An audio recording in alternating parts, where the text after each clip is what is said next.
there's been a little bit of drama at Feminist recently. I thought I'd give my perspective on because it deals with a lot of the topics I deal with anyway. My old buddy Hugo Schweizer was interviewed by the blogger Clarice Thorne on Feminist, and that was posted, and clearly she got a lot of backlash for that, because in spite of what certain people would like you to believe, my opinions about this man are not uncommon.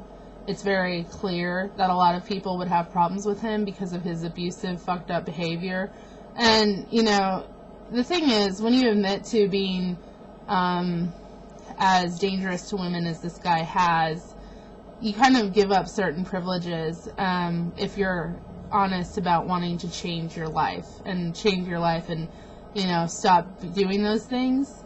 You don't just go on an egomaniac trip and try to insert yourself in every feminist discussion and, you know, pontificate and put yourself forward as a representative of our movement. You just don't do that, okay? And it's really offensive that he's allowed to continue doing this and that women don't just shun him completely. He's a really dangerous guy. So, she got a good deal of backlash, and she decided to do something pretty bad, which was to turn off the comments. So then what happened after that was she posted an article which really pissed me off, where she's going into defending him and saying, oh, but he's done so much change, and he's done so much for me personally in my career, you know. Let's just point out that this woman's career is promoting BDSM and the quote-unquote sex-positive movement. So, some career, lady. And also, what that has to do with feminism, I don't know. But yeah, so she feels personally indebted to this guy. I get that. But the thing is, she's one of these naive women, and it's the reverse of the problem with Hugo. Let me go into the problem with Hugo. Like I've said before, he's one of these men who thinks that by confessing all of his sins, that it absolves him of responsibility for his actions.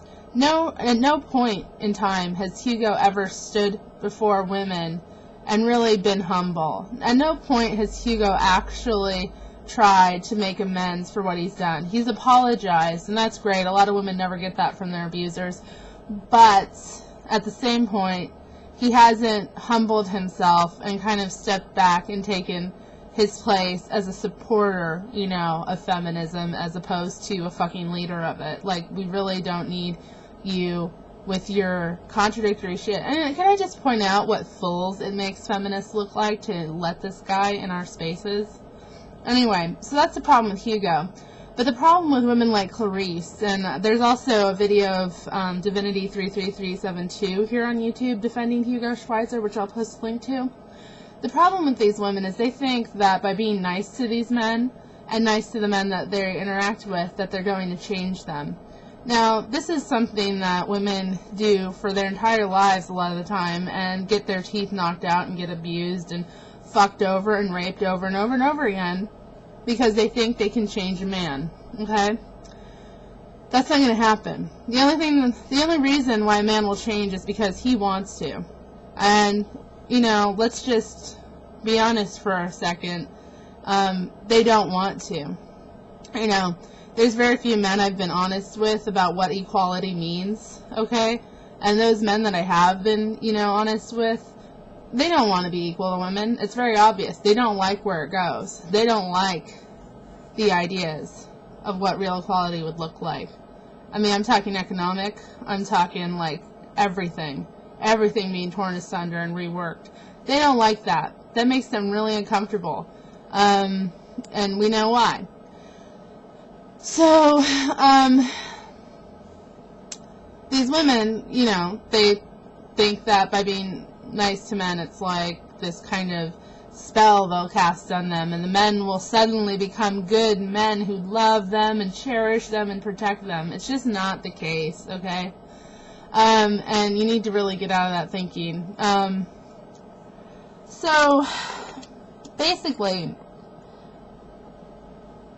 she didn't allow comments on that either. she did not allow comments on that post either. And I think today, a different blogger, posted a blog post apologizing to the community and basically giving them a space to vent in the comments section about what had happened. Because, you know, it's really upsetting that a feminist website, even one as liberal and apolitical as Feminist, would, you know, post an interview with that guy.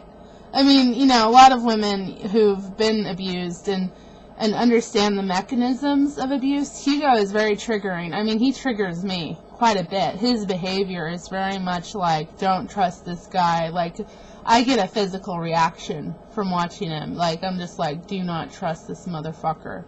And that's my lovely women's intuition.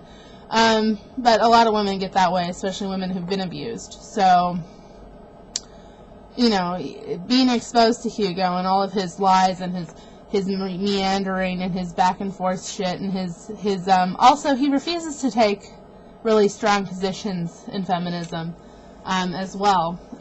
So that really can disturb women quite a bit because he's a chameleon. And then of course in the comment section there you have the same phenomenon with some women, you know, pontificating. I will never understand women like this. I don't think they realize how ridiculous they sound when they say this, but oh, I've been raped. In fact, I've been raped more than once, but I can tell you that we need men like Hugo to come forward. I mean, how else is our movement ever going to be valid unless we can, you know, think about changing the minds of people who think differently than us, and da-da-da-da-da-da. It's all the kind of shit that, it's all this kind of bullshit that these women think that men are somehow vital to feminism. Like their support is going to make this movement strong. It doesn't. It actually weakens it quite a bit. And with how women are socialized, they also weaken it quite a bit as well. Having men there inserting themselves, women are, for one, socialized to take a step back when men are around. It's just a physical reaction that you get through, that's hammered into you throughout your life. Being part of a movement, for women at least, that's autonomous, allows women the space to actually assert themselves and learn how to do that. But also, you also have the problem of the competitiveness that women get around men, and the trials of men trying to impress women, etc., etc., etc., and women trying to impress men intellectually. All of these dynamics come up. And when it comes to feminism, a movement to liberate women from male oppression, you know, men's support really is not vital. I mean, it's great if they really are supportive and they want to help out in ways and they want to work with other men. You know, that's fucking awesome. I would love to see more of that. But when they want to lead everything, when they want to, you know, get status and publicity off of us, it's really, really clear what they're doing. And that's what Hugo does. So I think a lot of women really need to step back and think about these things. I mean, men's support is not vital to our movement. We're trying to wrest our bit of, you know, our bit of sovereignty from them, and then we're worried about pleasing them. I mean, what the fuck is that? How the hell are you ever going to become an independent woman if you can't handle the reality of what that would mean? I also just want to point out, a lot of this has to do with the sex pause bullshit. I mean, Clarice Thorne, right on her self-described thing, she's got all these different sex pause organizations she works with, and then she also some BDSM shit as well. And you know, another thing is the victim shit with this woman is pretty incredible. She posts this controversial shit and then she can't take it. She can't take the backlash or whatever. She just does whatever she can to like mitigate it and, you know, make it about how she's been victimized and got hate mail. Yeah, okay. Right. The thing is about that, this insight I just have about this, it's hilarious. All of these fucking women who are so into the sadomasochist bullshit really are full of shit when it comes down to it, because they can't take anything. I mean, really. They want to be abused, right? They want to be beat up and shit, and they want to be talked down to and treated like shit. But anytime anyone questions their, their integrity or something, or they have to deal with things getting tough in terms of a debate, they just go around crying and playing victim. It's like, excuse me, aren't you a fucking masochist? Give me a break. And apart from that, I also, what was the other thing I just was thinking about? And the other thing is just like, the subjectivizing of women's politics, or the politics of women. The whole third wave sex pause shit is completely about ending the political validity of feminism. And I really would like people to take from this that fact. You can't even, like, and the whole thing with how this woman reacted to the response she got is a perfect example. You can't even question somebody's shoes nowadays in a lot of feminist circles, because so many women will go around talking about their supposed right to wear, things that destroy their fucking health in their bodies, that are basically kind of required to meet certain patriarchal beauty standards in certain ways, or standards of sexiness, right? And you can't even fucking talk about the phenomenon of that. Talk about it, right? Without these women complaining and making it all about their subjective choices and whims and what they like to look like when they look pretty. I mean, it's vapid and it's apolitical. And, this woman wanted to post an interview with Hugo Schweizer. She wanted to stir up some controversy.